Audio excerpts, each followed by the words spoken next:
Қайырлы күн оқырмандарым, менің арнама қош келдіңіздер. Бүгін асқабақтың сезонында осындай асқабақтан вафли жасап көрсететін боламын. Тіпті балаларыңыз болса, асқабақ жемейтін үлкен адамдар болса да осылай жасап берсеңіздер, құрамында асқабақ бар екені де сезілмейді. Енді өте дәмді әрі нәзік болып шығады екен. Міндетті түрде жасап көруге кеңес беремін. Жасалу жолы да қиын емес.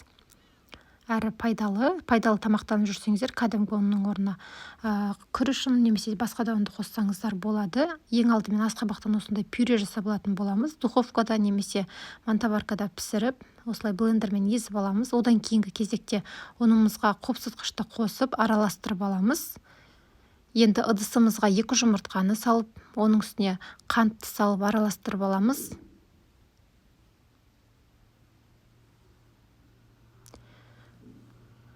Парақшамдағы шығып отыратын жаңа видеоларды жіберіп алмас үшін менің парақшама міндетті түрде тіркеліп қоюды ұмытпаңыздар. Одан кейін қаймақ қосамыз. 4 ас қасық қаймақ. Және де жаңағы дайындап қойған асқабақтың пюресін де осыған қосып аламыз. Араластырып аламыз. Асқабақтан пюремізді қосып, тағы да араластырамыз.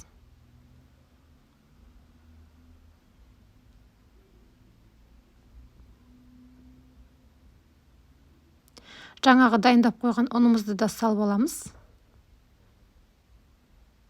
Венчиктің көмегімен араластырып, біздің массамыз қоюлау болу керек. Қаймақтың консистенциясы сияқты қоюлау масса шығады. Нақты керекті заттарды мен осы видеоның астында описание бөлімінде қалдыратын боламын. Міне дайын болды. Енді вафельницамызды қыздырып майлап аламыз. 1,5 немесе 2 ас қасықтан салып, 3-4 минут шамасында әркім өзінің вафельницасына қарай пісіріп алатын боламыз. Енді өте дәмді болып шығады. Міндетті түрде жасап көріңіздер дер едім. Міне вафлиларымыз дайын болды.